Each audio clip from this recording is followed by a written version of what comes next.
It's funny what memory chooses to keep.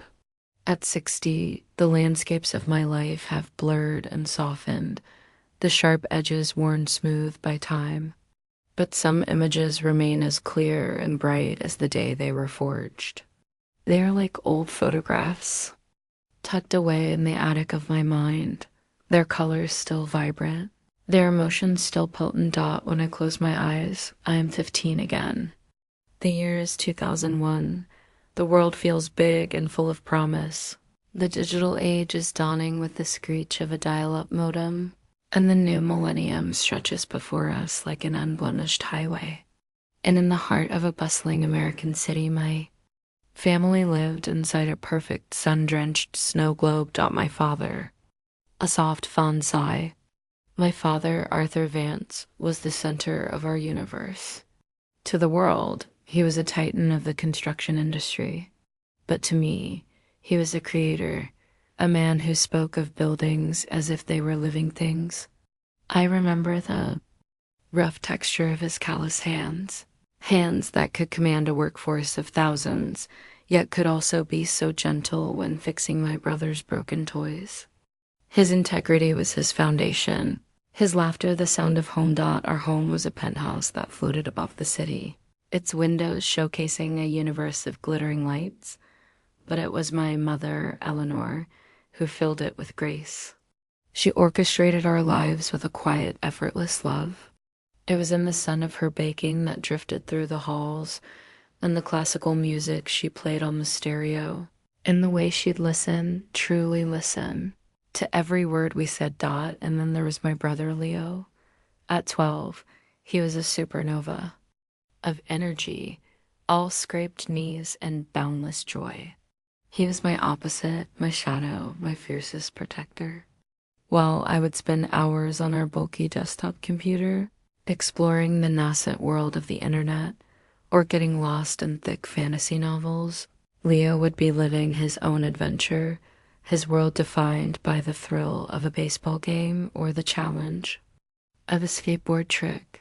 I remember our evenings most clearly. The four of us around the dinner table. The clinking of silverware was our nightly music. My father, tired but fulfilled, would talk about the challenges of a new project.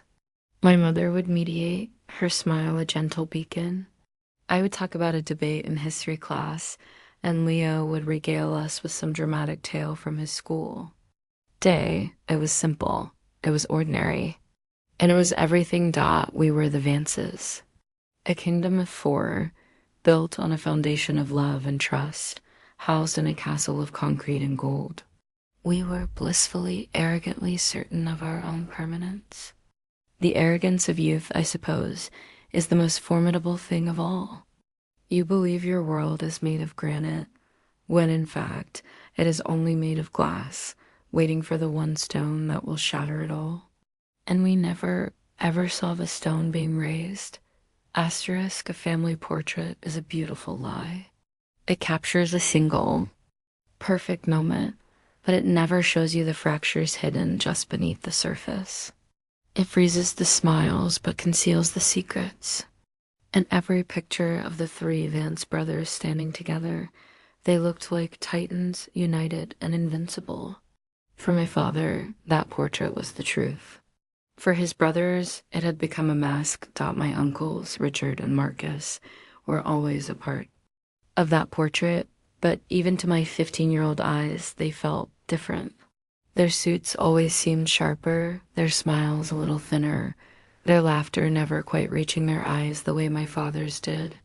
They were the architects of the company's finances, the wizards of Wall Street who turned my father's concrete achievements into gold. We saw them on holidays, their gifts always expensive, their conversations always brief. What we didn't see, what no one saw until it was far too late, was the sickness that had taken root in their lives. The pressures of their world, or perhaps just a fundamental weakness of character, had led them down a dark path. The siren call of Atlantic City and the clandestine poker rooms of Las Vegas had become their true passion. I know now that while my father was building a legacy, his brothers were gambling it away. It was a desperate, frantic chase, pouring good money after bad, their lives governed by the turn of a card. The debts they accrued were astronomical, owed to men who did not make idle threats. I learned much later what happened in that sterile boardroom, high above the city streets. My uncles, cornered and terrified, presented their cowardly solution. Sell the company. Sell their name, their father's legacy, their brother's life's work, all to wipe away their secret sins. I can still imagine my father's face, the disbelief warring with a deep, wounded confusion. He had built his life on the bedrock of their brotherhood. To him, their proposal was more than a business decision. It was a moral sacrilege. Sell? I can almost hear him saying, his voice resonating with the quiet power he always held. This company is the livelihood of 500 families. It's our name. It's the promise we made to each other right here at this table 30 years ago. They tried to reason with him, their arguments cloaked in the language of finance and opportunity. But their desperation bled through. It was the desperate pleading of men drowning in their own mistakes that my father was immovable. He was a pillar of principle in a storm of compromise. He told them no. A simple, absolute, and as it turned out, fatal no. He walked out of that room, believing he had won, that he had protected the integrity of his kingdom. He never understood the nature of the beast he was dealing with. He thought he was debating a business strategy. They were fighting for their very survival. By refusing to sell, my father hadn't just disagreed with them. He had transformed from their brother into the single greatest obstacle standing between them and their salvation. And an obstacle is meant to be removed.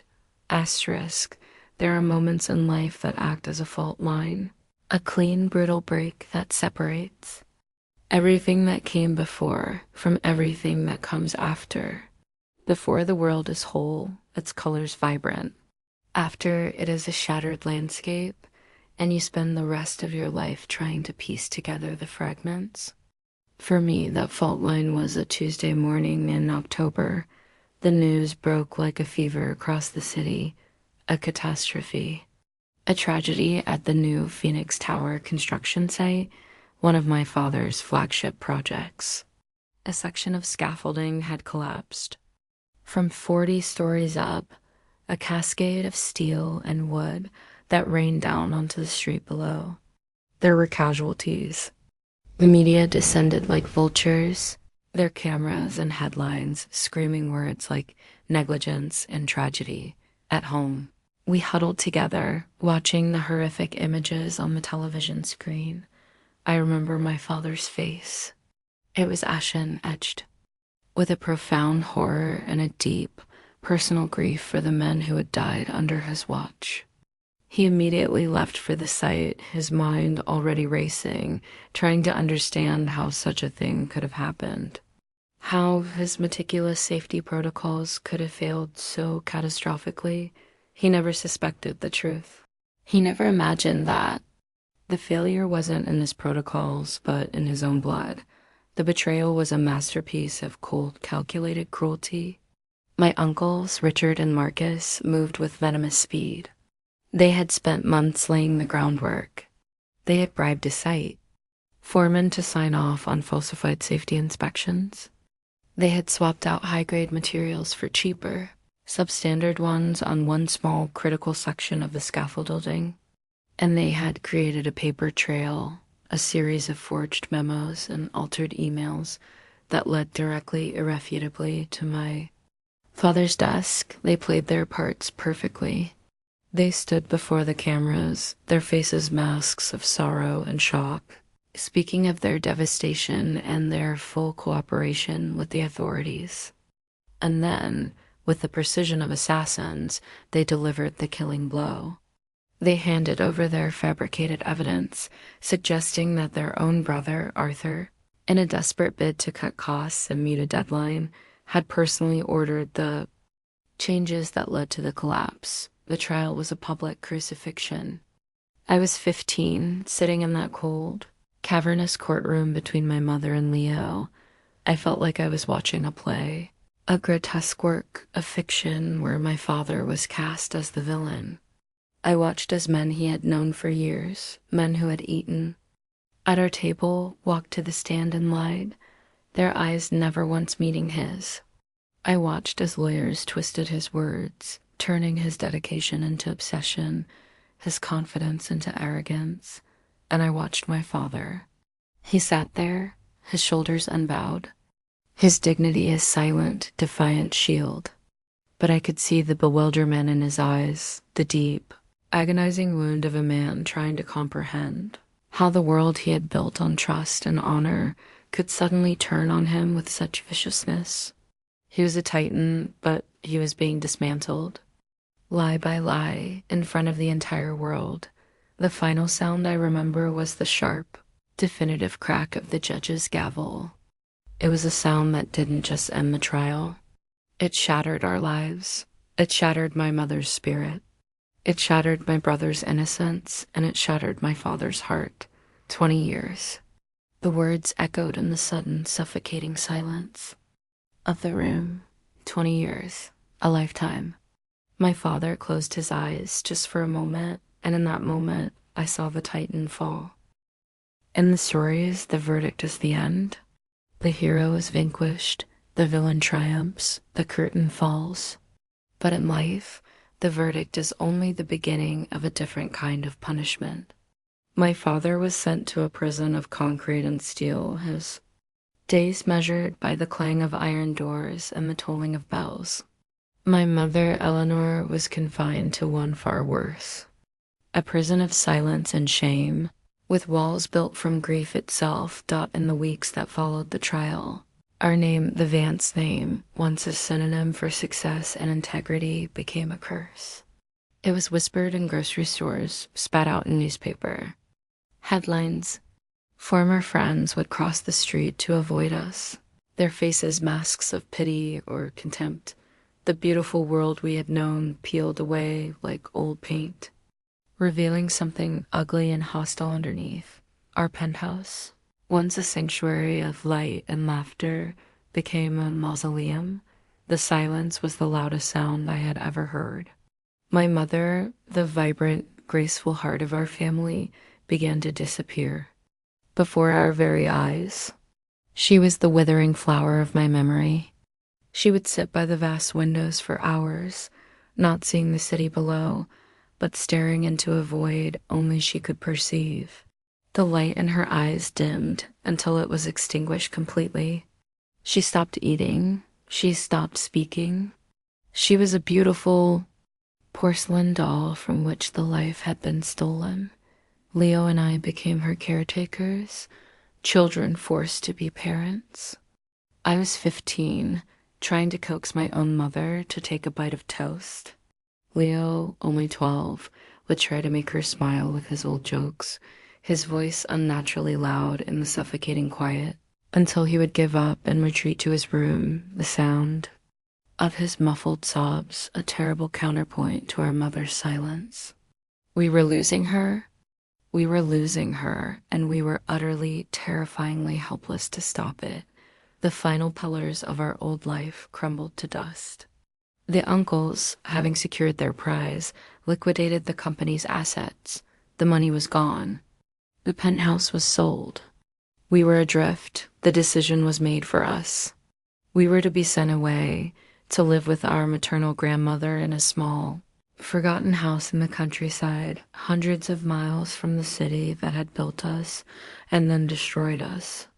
I remember packing our lives into cardboard boxes, the echoes of laughter in every empty room feeling like a personal mockery. The last time I saw my mother, she was being led gently into a car, destined for a quiet clinic upstate, her eyes vacant, not even recognizing the 2 children who were crying her name. That car ride out of the city is a memory seared into my mind. Leo sat beside me, his face pressed against the cold glass of the window, refusing to cry. I watched the skyline, our skyline, shrink in the rearview mirror until it was just a jagged line on the horizon. I knew with the chilling certainty only a traumatized child can possess that we weren't just leaving our home. We were leaving ourselves behind, too. The children we had been were gone forever, lost somewhere in the ruins of our father's fallen kingdom. Asterisk people who have never known true grief have a saying, time heals all wounds. It's a well-intentioned lie. Time does not heal. It is simply a patient teacher. It teaches you how to live with the wound, how to build your life around the crater it left behind. It turns the raging, infernal fire of loss into a single cold, heavy stone that you learn to carry in the very center of your being. Our years in the countryside were a long gray silence. My grandmother's house was safe and warm, but it felt like a waiting room for a life that was never going to begin. We were ghosts in our own youth. We went through the motions of school, of growing up. I graduated high school with honors. Leo discovered a talent for mechanics, his hands finding a solace in fixing engines that his heart could not find elsewhere. But we were defined not by who we were, but by who we had lost. Our lives were lived in the shadow of my father's prison, walls in my mother's silent clinic room. The first stone was placed 5 years after the trial. The call came from the clinic on a quiet Tuesday morning, eerily similar to the day it had all begun. It wasn't a shock. It was an inevitability, the final merciful end to my mother's long suffering. She had simply faded, the thread connecting her to this world finally fraying until it snapped. We buried her next to the small church in town. There were no crowds, no headlines. Just the three of us, a grandmother and 2 children who now felt like ancient, weary souls. The second, final stone fell into place 2 years after that. A formal sterile letter from the state penitentiary. Arthur Vance, inmate number 7784, was dead. The official cause was a heart attack in his sleep. But we knew the truth. He had died of a broken spirit. He had died the day my mother left this world. His crime wasn't negligence. His sentence wasn't 20 years. His true crime, in the eyes of his brothers, was integrity. And his true sentence was death by 1,000 cuts administered by grief and injustice.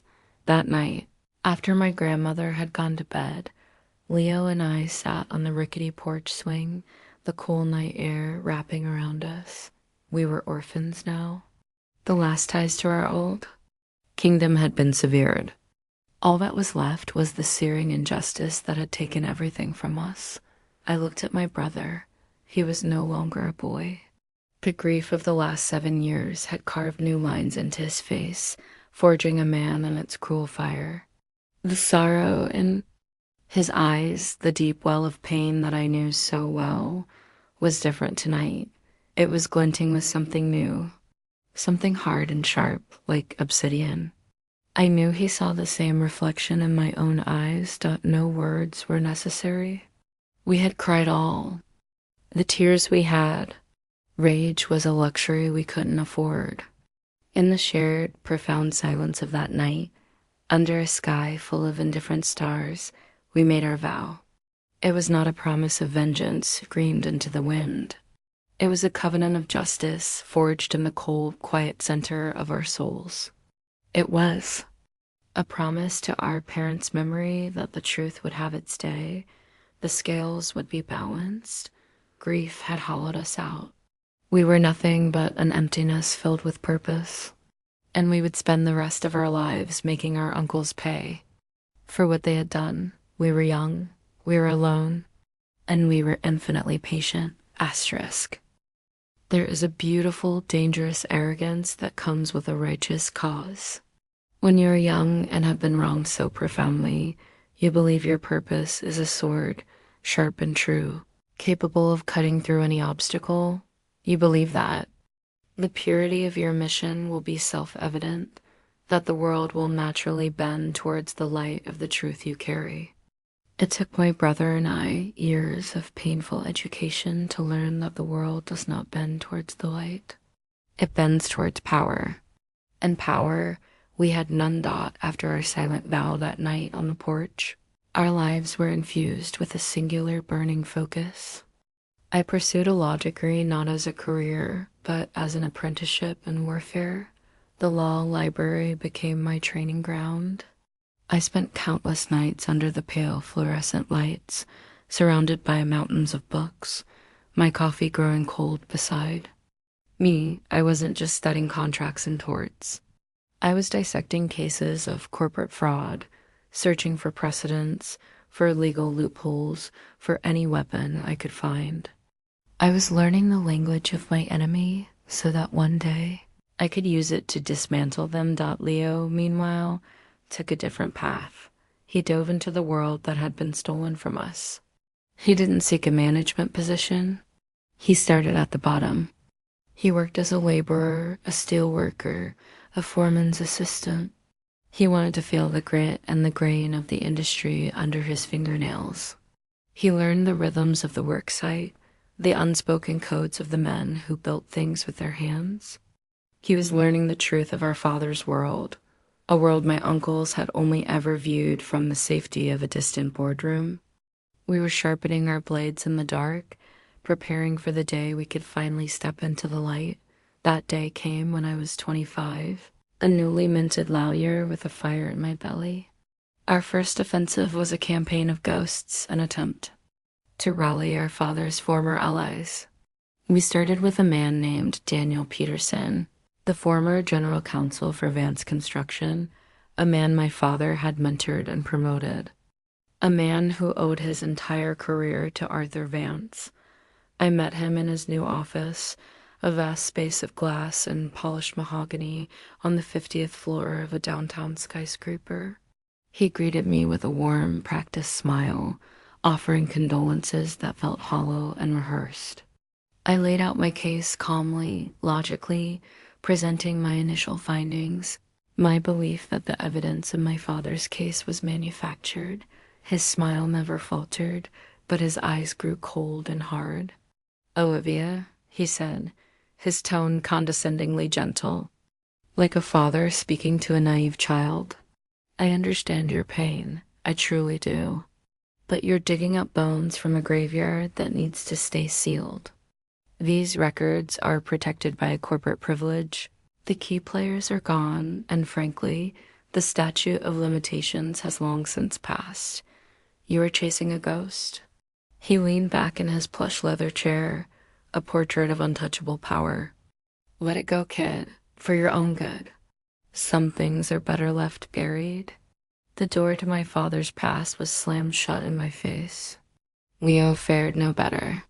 He tracked down a project manager who used to come to our house for summer barbecues, a man who would throw a baseball with Leo in the backyard.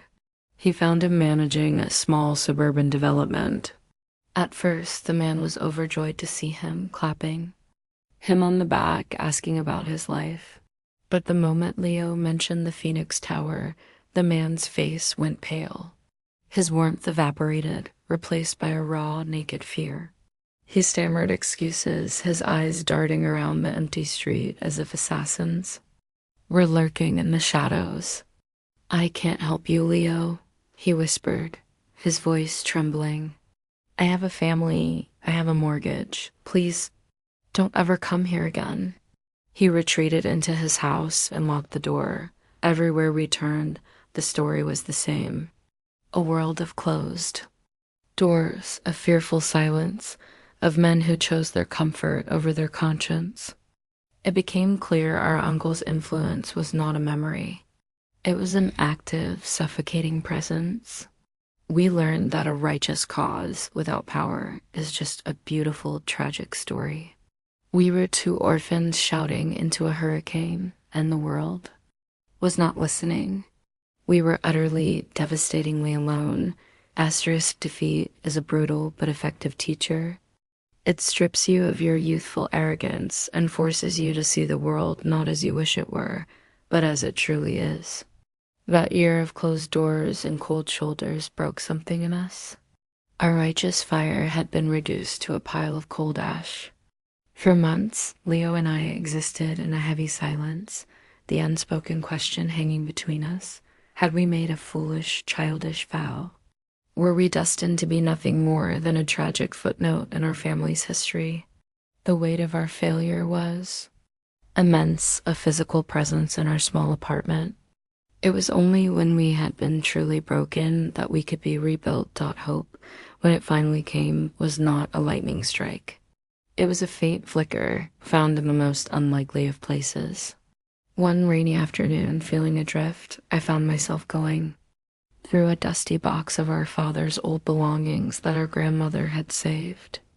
It was filled with old day planners and worn mother journals from the early 2000s. His handwriting was a familiar comfort, detailing meetings, project notes, and personal reminders. And then I saw it, a name mentioned several times over the course of a year, Elias Thorne. Next to the name, my father had scribbled little notes, sharp kid, real integrity. And another, Thorne's proposal for the steel reinforcements is brilliant. A builder, not a banker, reminds me of myself at his age. It was a ghost of a lad, a name no one else would have recognized. Leo was skeptical, tired of being disappointed, but he saw the flicker of life in my eyes and agreed to one last attempt. From Elias Thorne, not in a glittering downtown tower, but in a modest, cluttered office in an industrial park on the edge of the city. The space smelled of sawdust and welding fumes, and the walls were covered in blueprints, not expensive art. He was a man in his late 50s, his face kind but etched with the lines of hard work. He looked at us with cautious, intelligent eyes. As we introduced ourselves, there was no feigned sympathy, only a quiet, watchful curiosity. We didn't lead with accusations or pleas. We simply told our story, our voices low and steady, presenting the facts as we knew them. We spoke of our father's principles, of the uncle's betrayal, and of the wall of fear and silence we had encountered. He listened without interruption, his gaze never leaving ours. He steepled his fingers, his expression unreadable. For a long, tense moment after we finished, the only sound was the hum of the workshop outside. I felt my hope beginning to wither. Then he finally spoke, his voice raspy with emotion. "Your father," he began, "your father gave me my start. I was a nobody kid with a small engineering degree and a big idea. Every major firm in this city laughed at me, your uncles. They wanted to throw my proposal in the trash, but Arthur, he listened.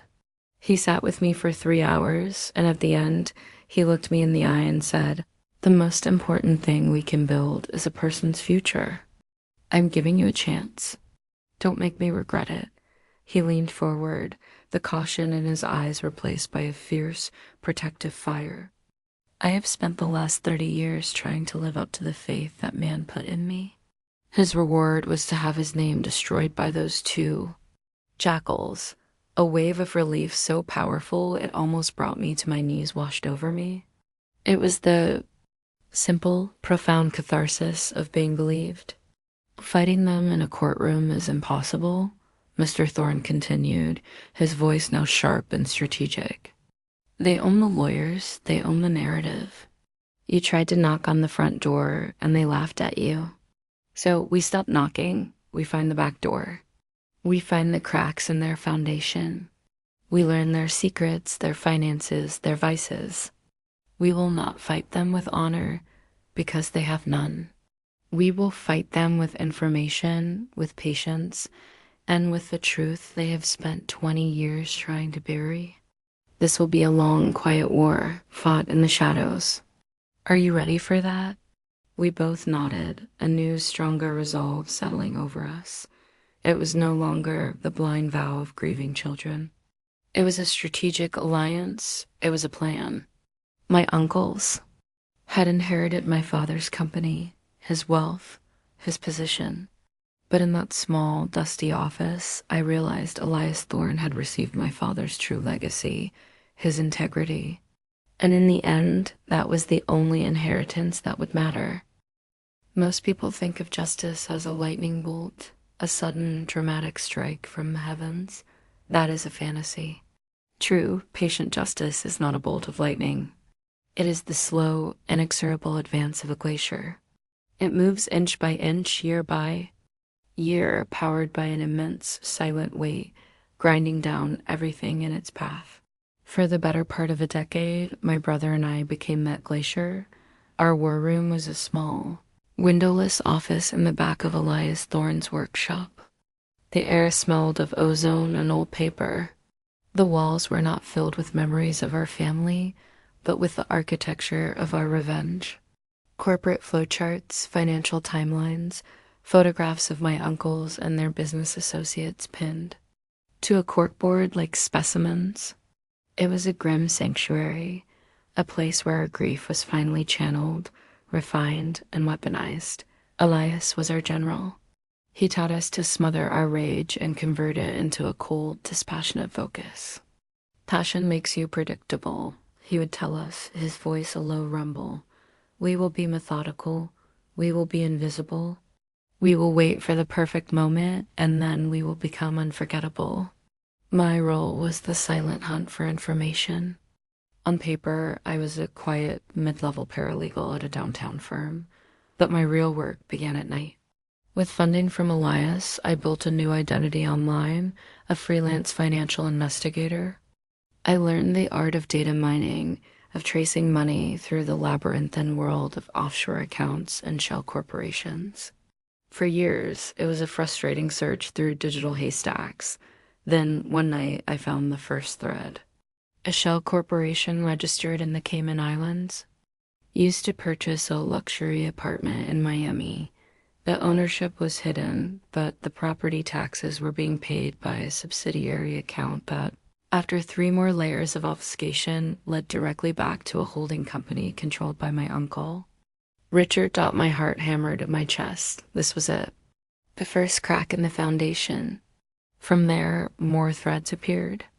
I found the patterns of over-invoicing from specific suppliers, the inflated consulting fees paid to phantom firms, all funneling money out of the main construction business to fuel their lavish lifestyles, and, as I would soon discover, to pay off immense gambling debts to a casino syndicate in Macau. I was mapping their greed, creating a financial story that would one day become their indictment. While I hunted in the digital world, Leo hunted in the real one. He became a ghost of a different sort.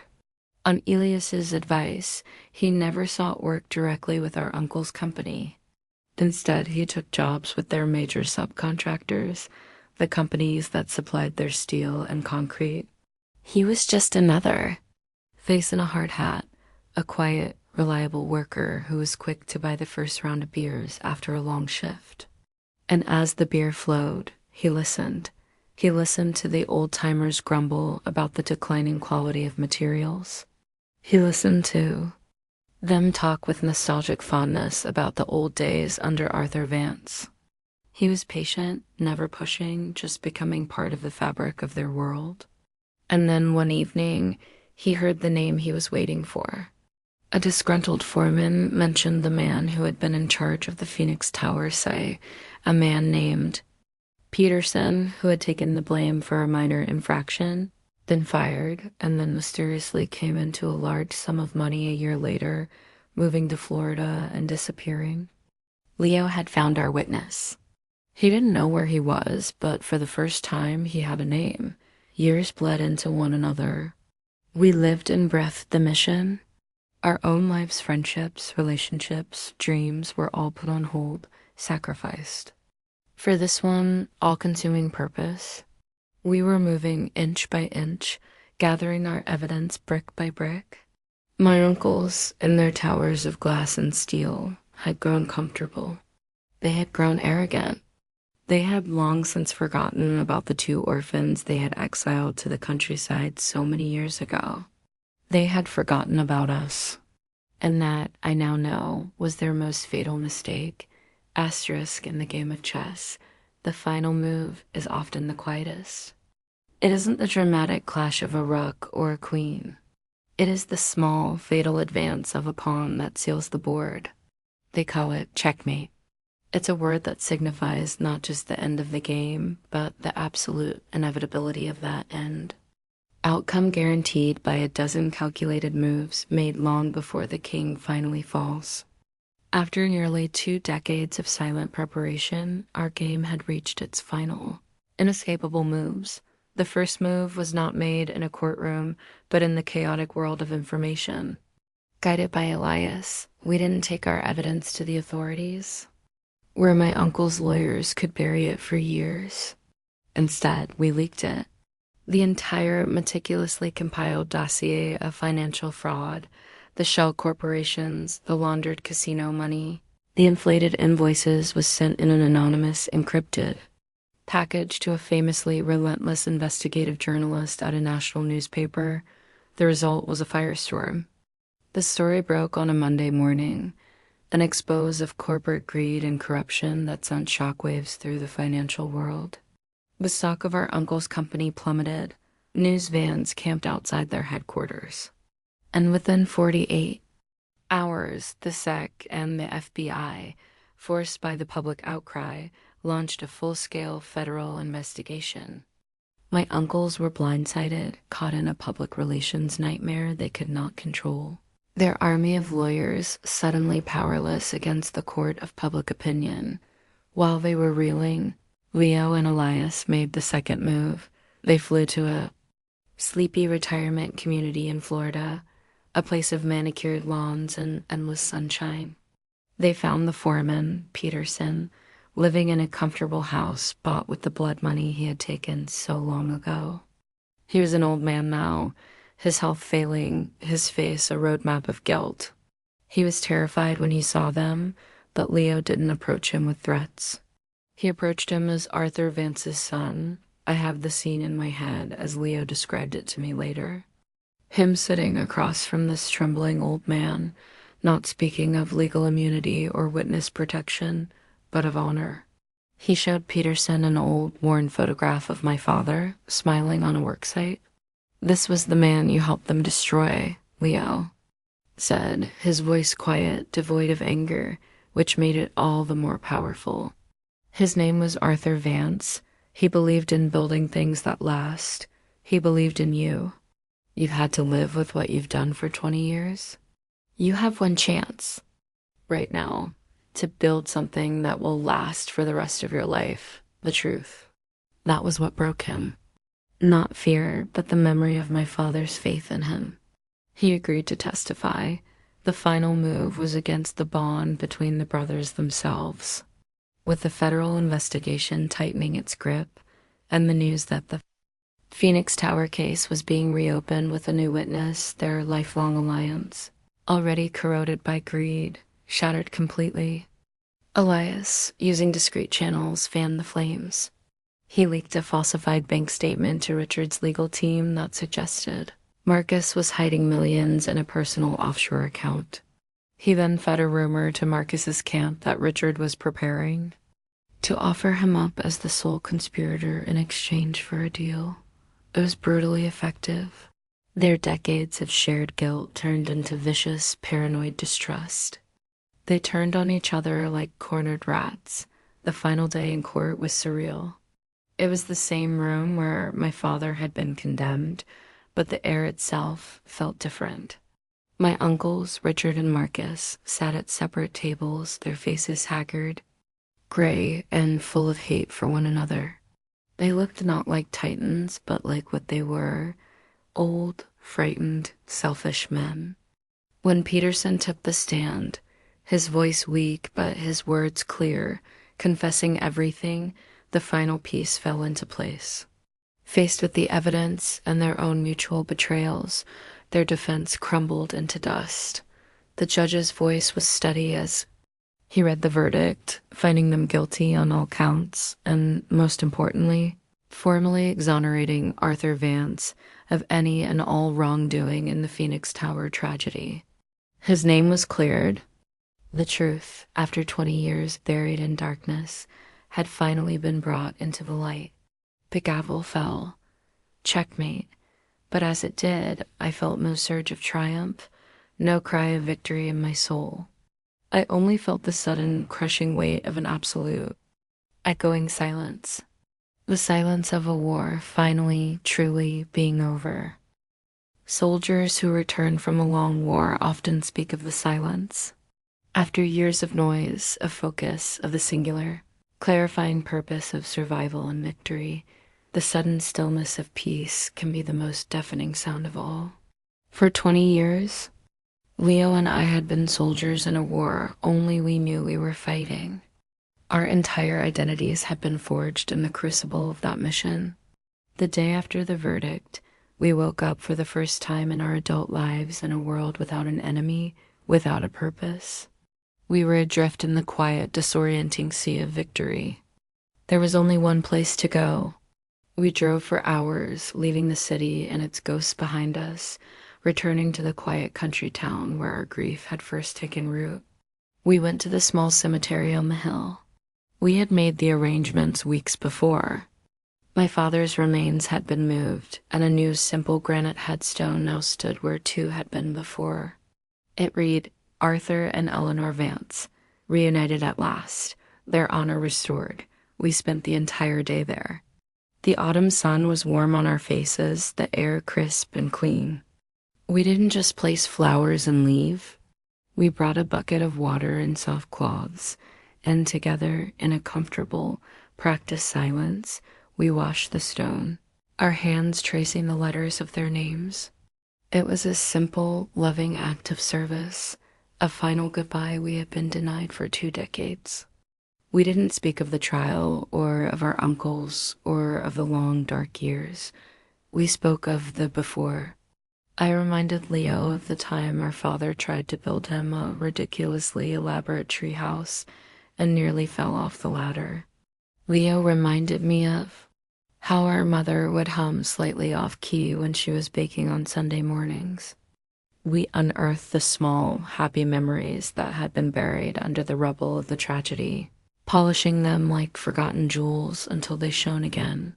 We were giving our parents back their true story dot as the afternoon sun began to dip towards the horizon, painting the sky in strokes of orange and purple. A long silence fell between us. Leo, who had been leaning back against an old oak tree, finally spoke the question that had been hovering in the air all day. So what now, Liv? He asked, his voice quiet, almost lost in the breeze. We did it. It's over. Who are we without this, without the fight? I looked at the headstone, at the names of the 2 people who had given us life and whose deaths had given us our purpose. I finally had an answer. I don't know, I said, and the honesty of it was terrifying and liberating all at once. For the first time since I was 15 years old, I don't have a plan. I don't have a target. I don't have a next move. I turned to look at him, at my brother, my only ally, the one constant in my life's storm. Maybe that's the point, Leo. For 20 years, we've been defined by what was done to us. We were the children of Arthur Vance, the orphans of a tragedy. Maybe now, we just get to be just Olivia and Leo. A small smile touched his lips, a real one that finally reached his eyes. I think I'd like that, he said. We stayed until the last sliver of sun had vanished. As we walked back to the car in the gathering twilight, I felt a weight I hadn't even been fully conscious of carrying simply dissolve from my shoulders. It was the weight of the vow, the burden of a promise fulfilled. Driving away from that quiet hill, a peaceful silence filled the car. It wasn't the empty silence of grief, nor the tense silence of plotting. It was the calm, clean silence of a blank page. The road ahead was unknown, a future unwritten, but for the first time, it was our own. The echo of that gavel, which had resounded through our lives for 2 decades, had finally faded. Our war was over, our parents were at peace, and we, at long last, were free.